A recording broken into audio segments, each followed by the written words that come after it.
Good morning and welcome to Think Tank Week 2, Episode 2. This week we're talking about cold calling and prospecting for new agents and also agents that have been in the industry for a little while. We've had a number of questions come in over the last week, so we're going to do our best to try and answer those for you. First one.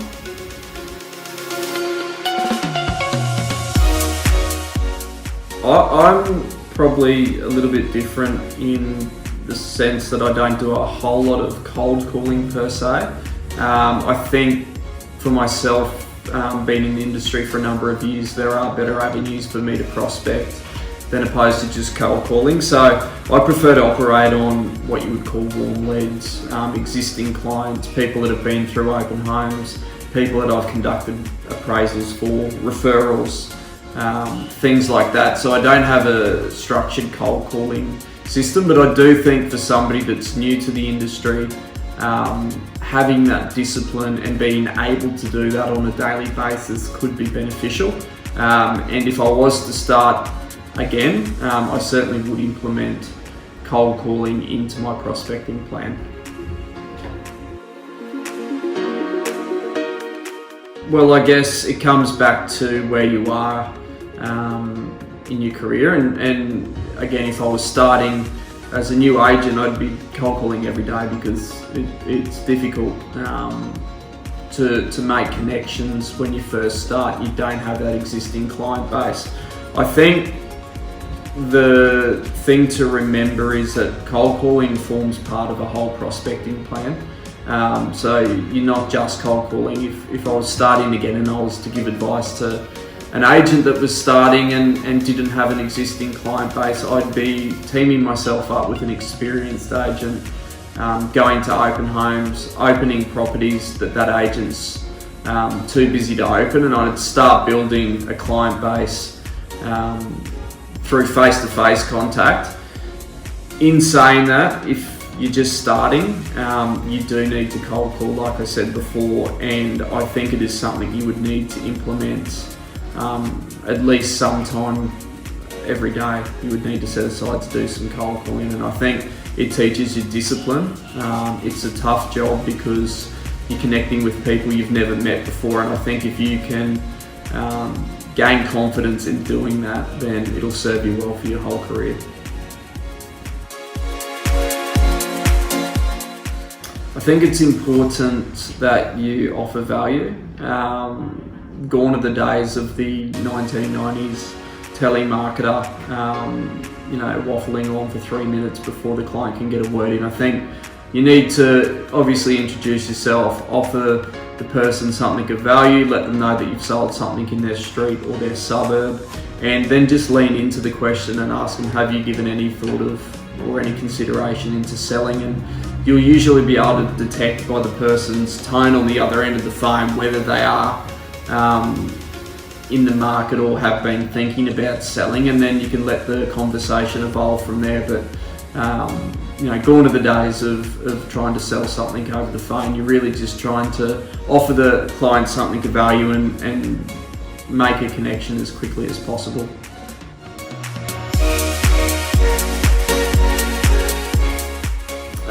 If you relied solely on cold calling, you would be broke within a matter of months. I think it's part of the prospecting plan, but I think it's only a part of the prospecting plan. It shouldn't be a whole prospecting plan.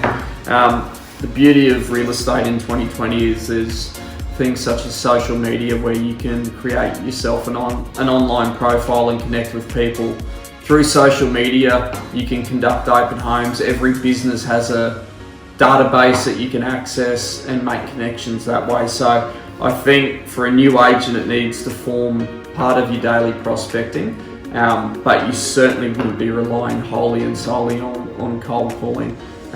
Again, the beauty of real estate in this day and age is there's a lot of different avenues to make connections with clients.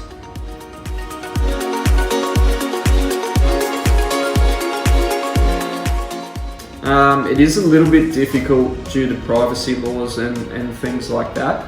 I would begin with the company's existing database, and obviously We have a substantial database here at I Think Property that we've built over a long period of time, and there's clients that you can contact that have given permission for you to contact them, and you can start through that avenue. The other way, you can connect with people again, and I keep going back to it, but attendees at open homes. Generally, when people are looking at properties on a weekend, they've either given some consideration into selling, they're almost ready to sell, or they may know somebody that is also selling. So they can be a great source of people to call, because they're, not essentially cold leads. They're probably what you'd call a warm lead. But there are public databases available that you can access if you really want to get into the nitty-gritty of cold calling.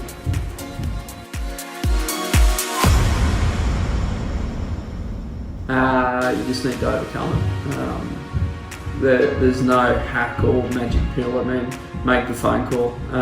It's like anything. The first time you do something, you might be nervous or anxious about it, but as you become more proficient at it and you do it repeatedly, it just gets easier and easier. And by the time you've made 4 or 5 phone calls, you become comfortable with it. I think you just need to overcome your fear, swallow your pride, and make the phone call.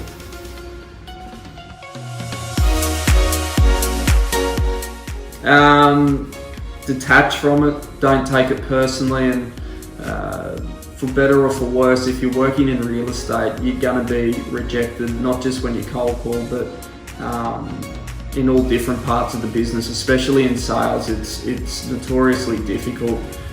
There's a lot of rejection. You ride the highs, but you also need to be able to deal with the lows, and the people that generally make it and are successful deal with rejection really well. I guess it's important not to take it personally when you're rejected. They're not rejecting you as a person, they're just rejecting the idea or the proposal that you've put forth, and that might mean that you need to get better at whatever it is you're proposing, whether it's making cold calls, whether it's conducting open homes, getting offers out of people, trying to win listings. You're going to get a lot of no's, and don't get bitter about it, just get better. I think that's all the questions we have for this week. Hopefully people got something out of it. In a nutshell, yes, for you new agents and some agents that have been in the industry for a year or two, you need to cold call, but it needs to form part of a broader prospecting plan, and I think in coming weeks we will get into other components of the prospecting plan that will give you a more balanced approach to real estate. Thanks for tuning in.